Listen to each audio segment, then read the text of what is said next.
Baik, kita akan masuk ke materi tentang proposal penelitian ya. Kemarin sudah saya jelaskan ya tentang apa itu proposal penelitian ya dan apa struktur-strukturnya ya. Dan saya sudah tugaskan juga kalian untuk membaca proposal yang saya upload di Google Classroom itu ya. Ya, udah ya. Oke. Baik, kita akan praktik menulis proposalnya. Saya akan tampilkan cara-caranya. Nanti silakan kalian ikuti sesuai dengan judul penelitian yang telah kalian pilih kemarin ya. Ingat ya masih judulnya ya. Masing-masing ya. Nah, saya akan praktikkan dengan judul saya sendiri yang sudah saya pilih pada pertemuan sebelumnya. Nanti kalian mengikuti saja dengan judulnya masing-masing. Nah, tugas ini adalah tugas pribadi ya. Jadi per orang menulis proposalnya. Nah, ada beberapa format yang harus kita ikuti ya, ataupun struktur yang kita ikuti. Dan mungkin ada yang harus menggunakan laptop ya. Yang tidak menggunakan laptop, pakai HP, silakan tulis saja semampunya ya. Asal isi-isinya sudah masuk ke dalam apa yang saya perintahkan itu. Saya sudah rekam ini ya, saya rekam ya. Nanti saya akan upload untuk kalian bisa lihat kembali ya, apa yang telah saya sampaikan ya. Jadi dengarkan saja dulu ya, dengarkan saja dulu. Nanti kalau kurang paham di beberapa tempat baru kalian lihat videonya, oke? Saya akan upload di YouTube ya. Saya sudah ada YouTube-nya nih. Ya.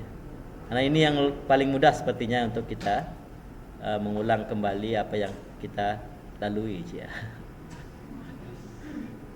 Apa nih? Oke, kita sigin dulu ya.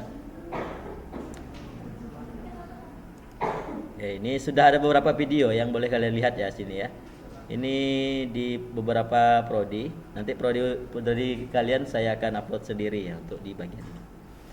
Tentunya ini hanya untuk menyukseskan pembelajaran kita ya. Jadi saya tidak juga ingin mendapatkan apa-apa dari sini ya. Tentunya agar pembelajaran kita lebih mudah tentunya ya. Baik, nanti siapkan saja satu lembar pekerjaan Microsoft Word ini ataupun lembar kerja Microsoft Word ya, lembar kerja MS Word namanya ya.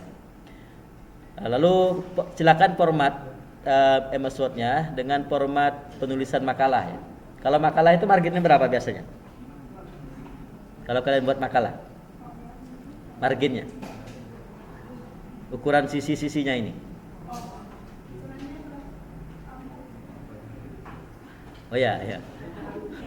Ukuran margin ya, margin. Berarti kalian belum ada yang memberitahukan bahwa marginnya berapa ya. Nah, untuk makalah ataupun skripsi ataupun proposal marginnya ini harus 4433 ya. Kita coba lihat ini. Silakan klik di bagian ini di sini nih, yang warna agak abu-abu nih. Oh, nih. Lalu ubah nomornya menjadi 4 cm, 4 cm. Tulis saja 4 cm ya. 4 cm. Atasnya 4 cm, bawahnya 3 cm, kanannya 4 cm, kirinya 3 cm ya.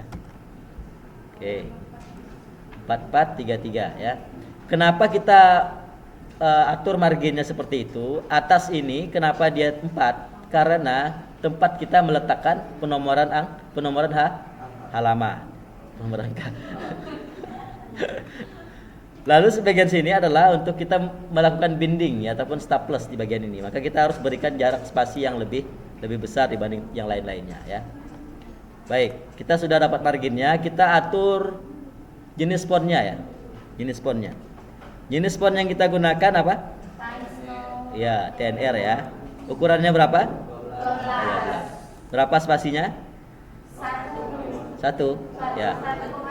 Kalau proposal dan skripsi ataupun makalah sebenarnya 2 ya. 2. Tapi kita gunakan 1,5 saja. Biar tidak terlalu banyak jaraknya ya.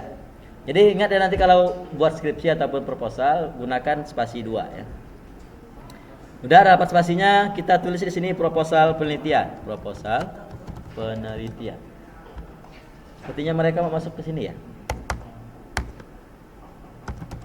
Enggak ya? Iya kan? Biarlah. Tadi ya kita kena ambil ya. Kebangan kita ya. Baik, proposal penelitian. Tulis ini proposal penelitian. Ini sub bab pertama ataupun sub besar. Jadi harus dikapitalkan dan di bold ya. Saya besarkan supaya nampak. Nah. Yang pertama kita tulis judul penelitian. Judul penelitian. Oke.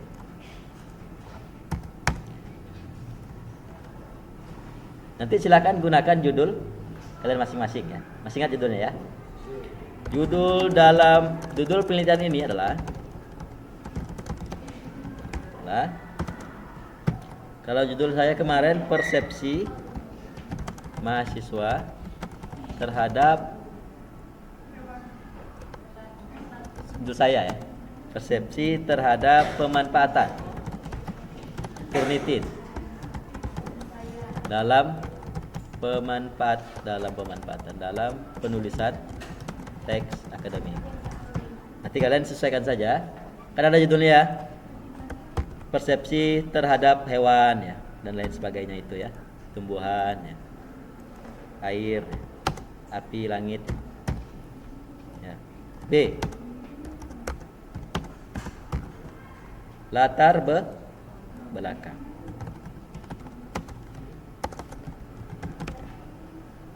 Baik, di bagian latar belakang ini kita akan isi ataupun kita akan deskripsikan apa pentingnya penelitian kita ya. Latar belakang ini memuat beberapa alasan-alasan kenapa kita harus melakukan penelitian. Nah, argumentasi kita harus kuat di bagian latar belakang ini ya. Kenapa kita harus melakukan penelitian ini ya? Apalagi kita harus mengajukannya kepada dosen pembimbing kita ataupun dosen PA kita. Kalau latar belakangnya tidak kuat, bisa jadi penelitian kita tidak diterima. Makanya latar belakangnya harus kuat. Nah, latar belakang ini berisi beberapa alasan ataupun beberapa kondisi yang memprihatinkan. Ya, bukan juga hanya memperhatikan sih sebenarnya ya. Suatu kondisi yang perlu diteliti ya. Karena memang masalah penelitian itu tidak selamanya jelek ya. Kalau masalah kita jelek semua ya. Masalah pribadi itu jelek semua. Tapi kalau masalah penelitian tidak selamanya jelek. Nah, kita harus tampilkan bahwa sebuah kondisi itu perlu mendapatkan perhatian serius dari kita. Misalnya seperti ini. Misalnya ini masalah lah ya. Contohnya hutan di Kalimantan Barat ini semakin habis ya, karena orang sudah mengubahnya mengkonversinya ke lahan perkebunan. Lalu masalahnya apa? Masalahnya adalah tidak adanya tempat untuk satwa-satwa endemik Kalimantan Barat, misalnya seperti itu. Contoh ya. Itu kan masalah ya yang harus kita selesaikan. Nah, kita akan jelaskan di bagian ini. Nah, kan saat kita menjelaskan itu kan beda-beda ya. Saya beda cara saya menjelaskan dan kalian juga beda cara menjelaskan. Semakin kuat cara kita menjelaskannya, semakin kuatlah pendirian kita dengan proposal itu.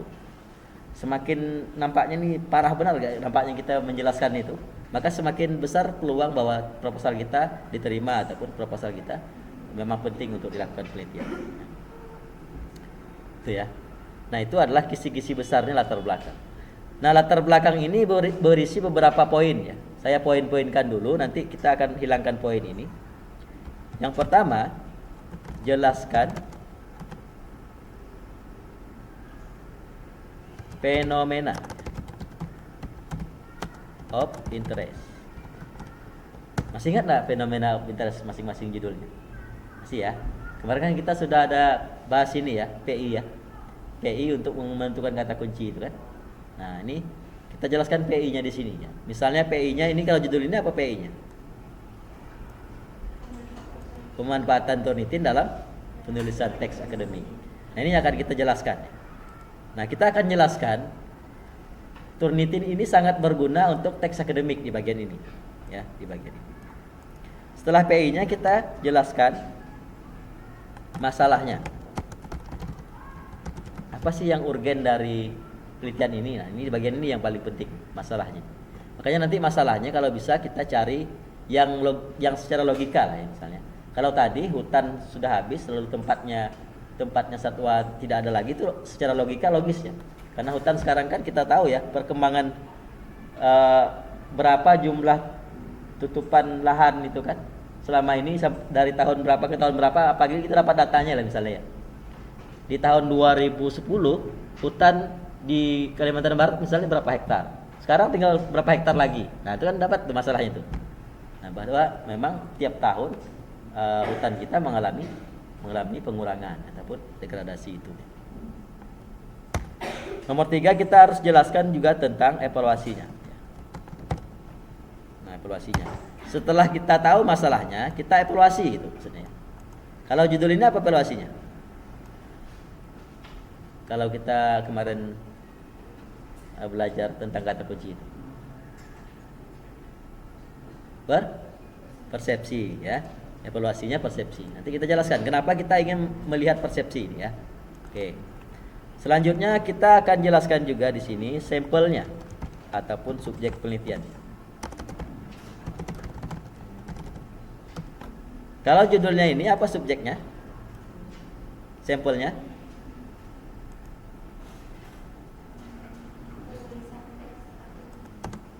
Lupa saya tulis ya, ini ya. Apa subjeknya? Sampelnya?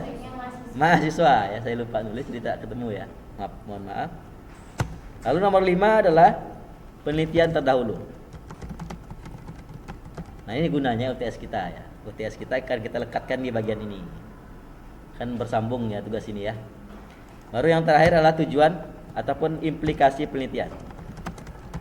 Ini juga UTS ya, melihatnya. UTS yang bagian akhir itu ada penelitian ini yang bermanfaat baginya, itu yang ini. Implikasi penelitian ataupun tujuan penelitian.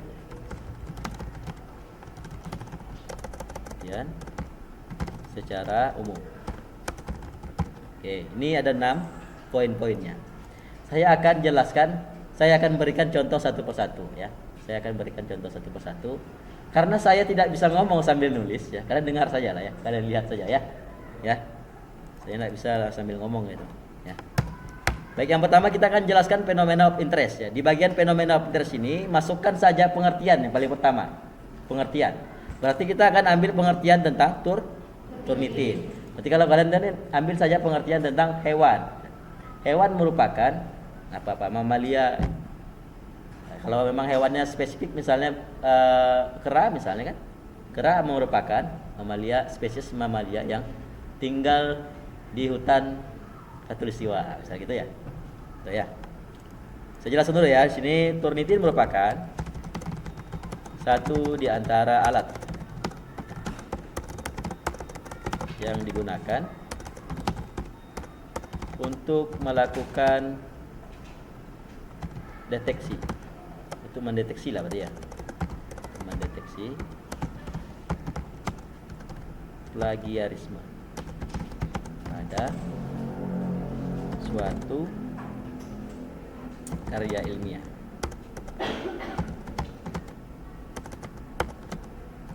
Turnitin memiliki kemampuan untuk menampilkan persentase kesamaan, similarity suatu karya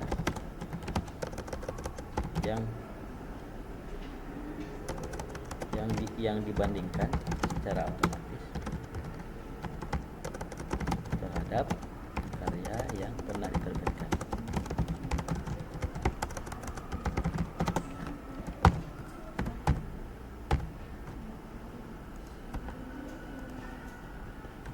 Dengan basis web. Alat ini sangat mudah digunakan dan dipelajari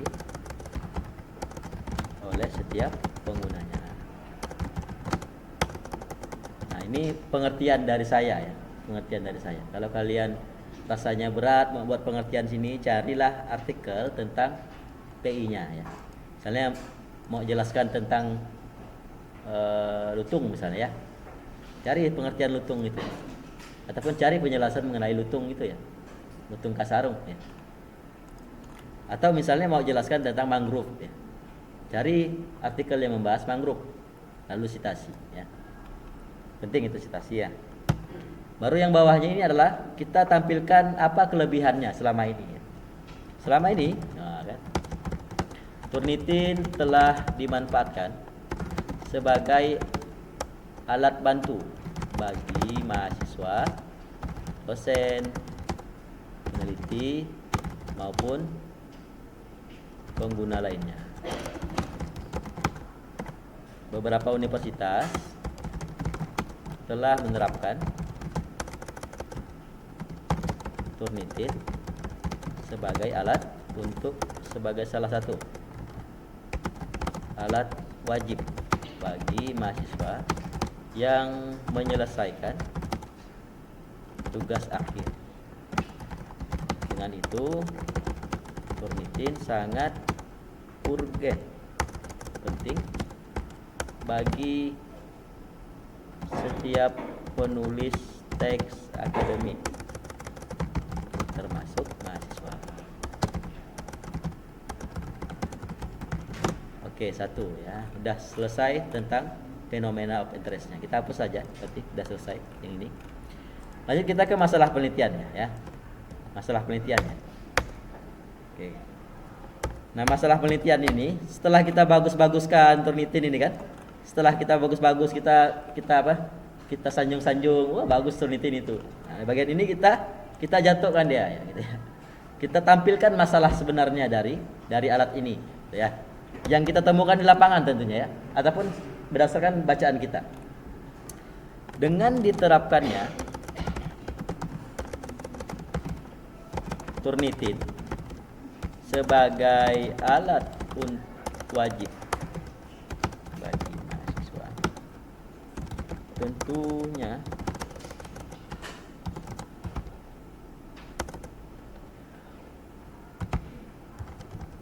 di tanggapan yang beragam.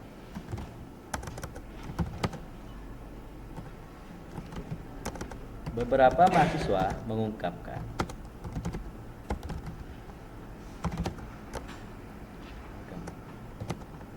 terdapat beberapa masalah. Ini kita sebutkan masalahnya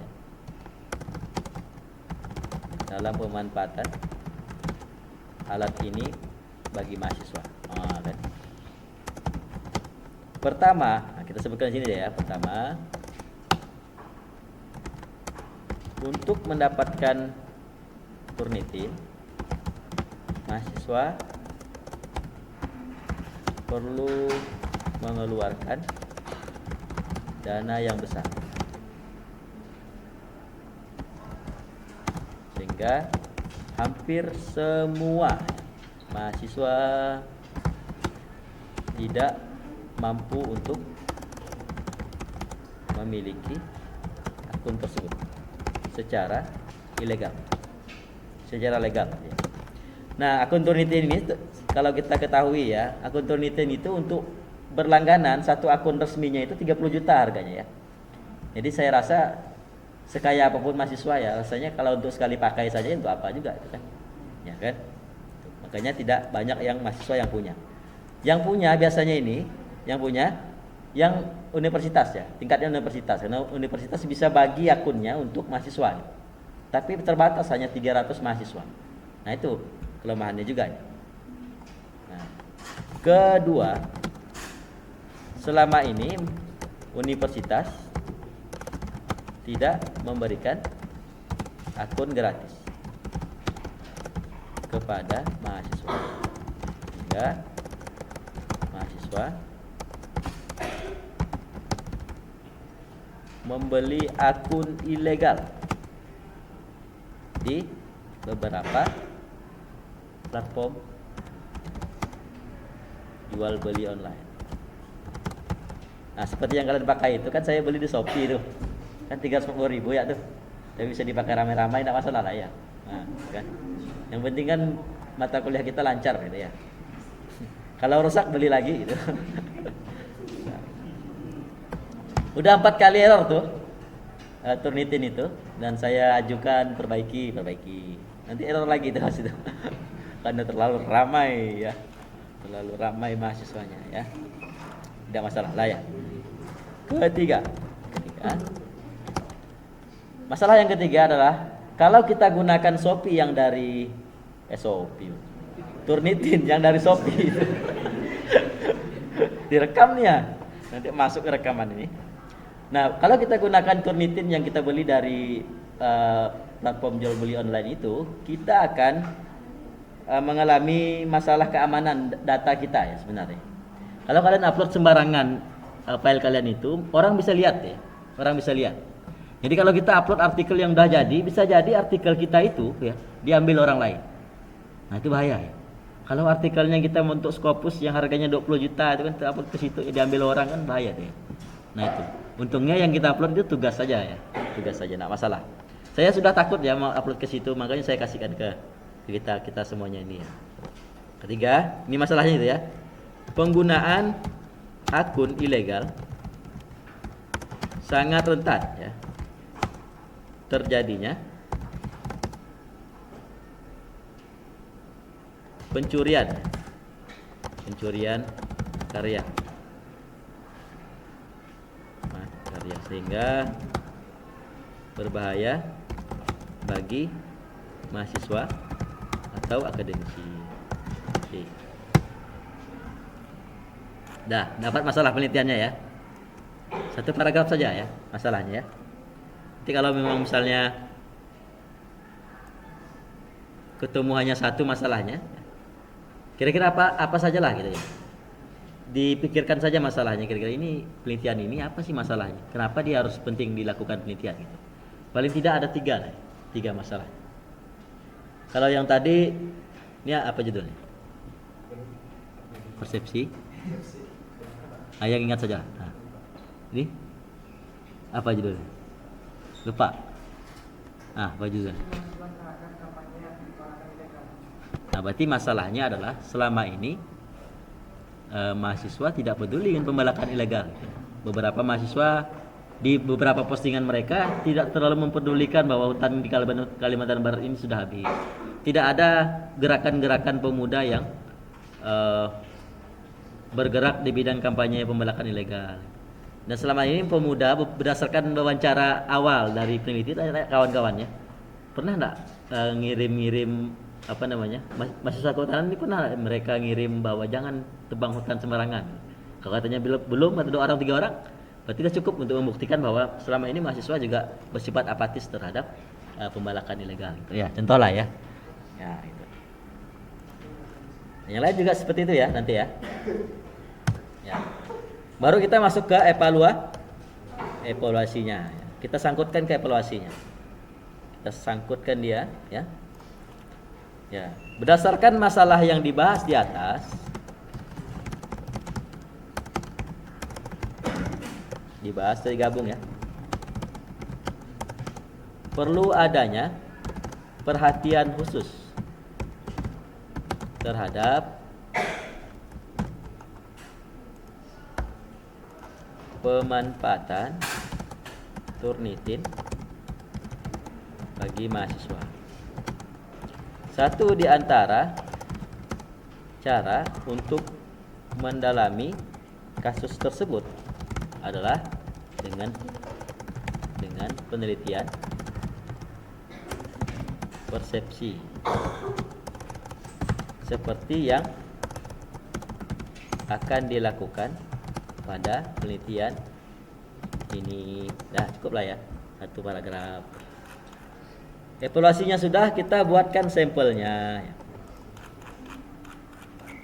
Tidak susah buatnya itu ya. Kita jelaskan sampelnya. Sampel kita ini persepsi mahasiswa S1 sebenarnya ini ya. Semester pertama. Oke. Sampelnya di sini. Mahasiswa program kalian tidak ada program studi ya, langsung ke jurusan ke fakultas. Program studi ya. Kehutanan itu program studi atau jurusan? Fakultas Kehutanan, prodi Kehutanan ya. Oke. Mahasiswa prodi program studi. Ada program studi lain selain Kehutanan di tempat? Tidak ada ya. Oh, satu saja lah ya. Mahasiswa program studi Kehutanan, Fakultas Kehutanan, semester mahasiswa S1 ya. Mahasiswa S1 program studi Kehutanan, Fakultas Kehutanan, Universitas Tanjung Pura.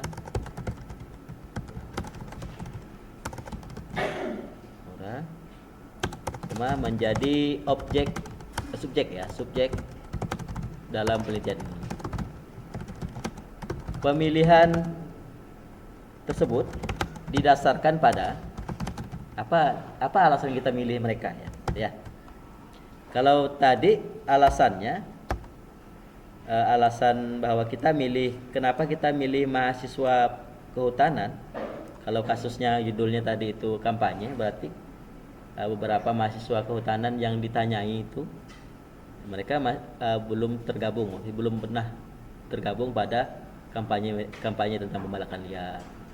Ada beberapa yang sudah gitu. Dijelaskan saja ya, dijelaskan sesuai dengan kondisi lapangan. Berdasarkan pada atau sebenarnya mahasiswa kehutanan itu sendiri memang wajib harusnya mengampanyekan itu gitu kan. Itu alasannya gitu. Kan pada titik pertama, mahasiswa yang bersangkutan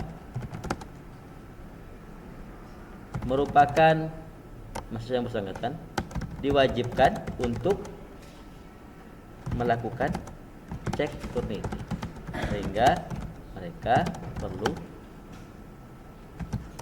mendapat perhatian khusus mengenai persepsi terhadap aplikasi tersebut. Nah kan mahasiswa memang nanti cek Turnitin nanti kalau skripsi kan, jadi kita harus tahu persepsi mereka ya. Kedua, mahasiswa yang bersangkutan pernah melakukan cek Turnitin. Pernah cek Turnitin masing-masing semua sini? Pernah ya? Meskipun gagal ya. Cek Turnitin ya. Cek Turnitin paling 2 sampai 3 kali. Ada yang sampai 5 kali cek Turnitin di sini? Belum ya? 5 kali. Wih, luar biasa ya. Bisa dapat tempat ya? Hah? Oh, enggak ada maksudnya?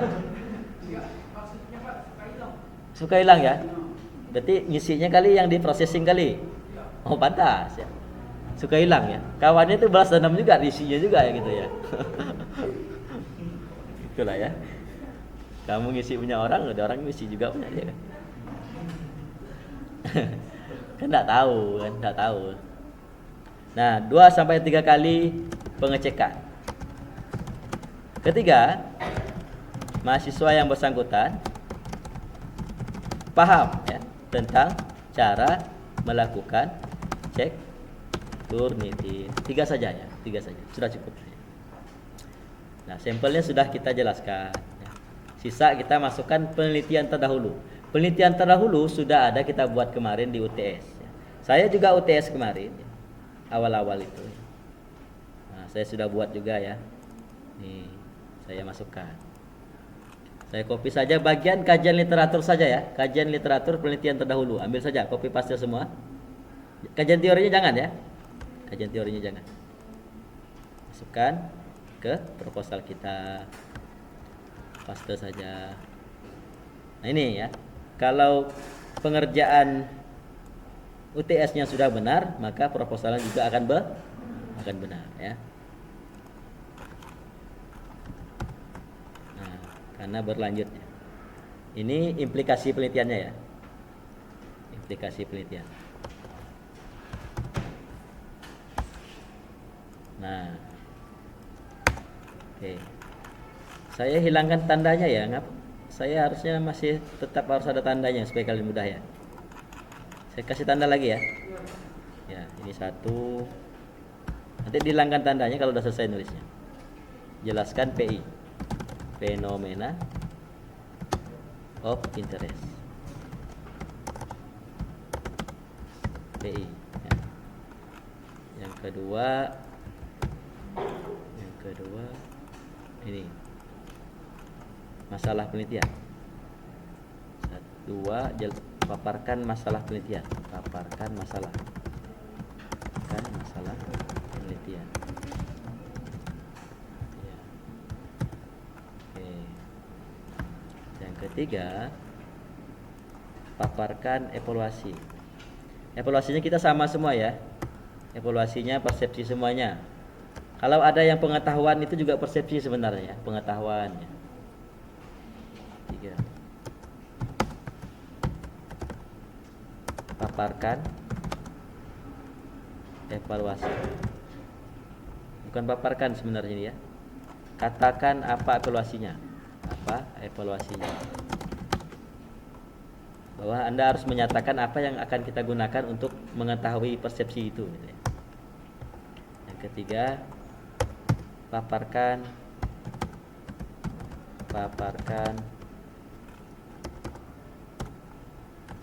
sampel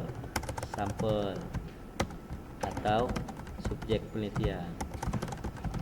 Subjek penelitian kita sama, hanya kalian ubah saja masalah penelitiannya ya, alasannya ya. Yang ketiga adalah penelitian terdahulu. 45 masukkan penelitian terdahulu. Masukkan kajian penelitian terdahulu. Ambil saja di UTS-nya. Lalu yang terakhir ini implikasi penelitian atau tujuan. Nah, ini ada yang buat, ada yang tidak, saya lihat di UTS-nya ya. Kalau yang tidak buat silakan dibuat saja dengan satu paragraf seperti ini ya. Karena saya ubah kemarin itu ya formatnya ya, jadi banyak yang tidak buat juga ya intinya ya. Nah, masalah lah ya. Dan latar belakang kita sudah jadi ya, 3 halaman ya. Mudah ya? Mudah kan? Mudah ya. Semuanya akan mudah kalau kita tidak menyerah. Ya. Itu ya. Nah, satu lagi. Nah, biasanya ya, kalau saya membuat sebuah latar belakang itu, saya kuatkan apa yang saya sampaikan. Ini harus kuat sebenarnya. Ini apa landasan kita? Kalimat ini tidak ada landasan-landasan sama sekali. Makanya kita harus mensitasi pendapat orang lain pada setiap kalimat yang kita ada, ya, yang kita punya ini. Ya. Nah, itu kenapa? Karena memang kalau kita ngomong sendiri, kita masih omong kosong ya, gitu ya. Saya yang bukan merasa itu ya. Saya kalau habis nulis itu, ini siapa yang akan menguatkan saya gitu maksudnya. Apa kalau bahasa orang Islam itu apa hadisnya ini gitu ya. Gitu ya. Apa hadisnya gitu. Ini apa landasannya kalian ngomong seperti ini gitu. Nah, makanya kalau bisa carikan beberapa ahli yang sama dengan kita omongannya ataupun sama dengan kita pendapatnya. Gimana caranya? Kita ambil ini. Tapi kalau kalian ngerjakan langsung di sini ada citasinya enggak masalah, itu lebih bagus ya. Tapi kalau yang seperti saya ini karena ada ini semua nih, kosong semua nih. Ini sih omong kosong namanya kan? Nah, kan? Omong kosong saya. Saya copy kalimatnya nih, Ctrl C, saya masukkan di sini. Ctrl V, saya lihat apakah ada yang sama. Ah, ada sama ya. Plagiarisme dapat diminimalisir dengan menggunakan software aplikasi Turnitin. Nah, ini kan sama dengan pendapat saya kan? Jadi saya ambil pendapat ini. Kebetulan saya sudah download yang punya Rizparyanto ini. Ibaratnya lah saya download dulu ya. Saya ambil, saya copy, saya masukkan ke Zotero saya. Nah, ini untungnya pakai Zotero ya. Nah, kalau yang pakai manual silakan ditulis saja manual ya. Citasinya. Ini ya, Rizparyanto tadi ya. Saya citasi di bagian kalimat awal tadi ya. Kalimat awal. Saya masukkan Rizparyanto di sini. Oke. Rizparyanto ya. Nah, kan gini ya. Nah, semakin banyak kita mensitasi, semakin bagus argumen kita. Itu ya, semakin kuat ya. Sekarang ini ya pengelola jurnal rata-ratanya minta seperti itu ya. Tidak ada kalimat sedikit pun kalimat yang kita bebaskan dari anggapan kita. Ini kan pendapat semua nih. Pendapat semua. Makanya kalau kita ingin dia kuat agar dia menjadi teoritis, kita harus kutip gitu. Nah, itu kerjaan akademisi. Mengutip itu memang kerjaannya akademisi. Nah, saya juga tidak mewajibkan ya. Tidak mewajibkan ini harus ada dalam satu kalimat. Paling tidak coba saja misalnya dalam kalimat ini satu. Kalau yang lain tidak ketemu ya tidak masalah ya. Paling tidak ada ya. Coba. Karena memang ini tuntutan kita sekarang ya. tuntutan belajar ya caranya ya. Ini kalian boleh lihat ya hasil tulisan saya bersama mahasiswa nih, bersama mahasiswa di teknik informatika. Tapi mereka semester 2 waktu saya ajarin kemarin. Nih ya. Penelitian. Selesai. Iya, nih.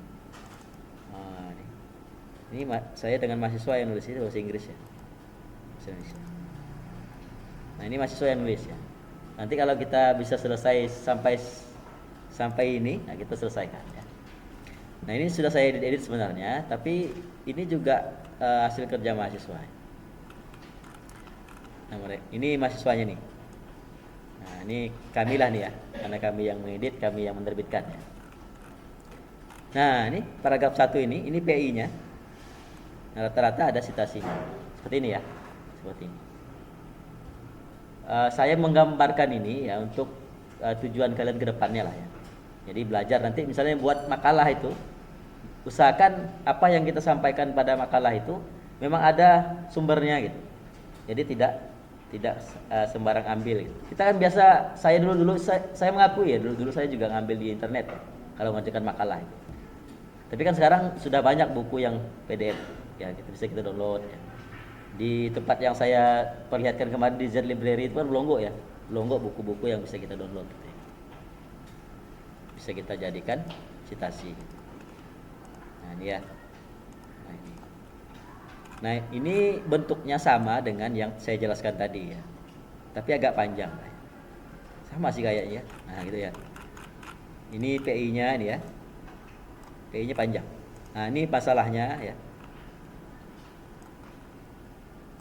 Nah ini mahasiswa ini ya apa? Subjeknya, penelitian terdahulunya, dan ini implikasi penelitiannya. Sama ya. Dan ini biasa memang saya nulis seperti ini ya. Dan kebanyakan diterima di jurnal. Tuh. Tentunya banyak cara orang menulis latar belakang. Saya hanya memberikan kisi-kisi seperti pengalaman saya. Begitu. Sampai di sini ada pertanyaan?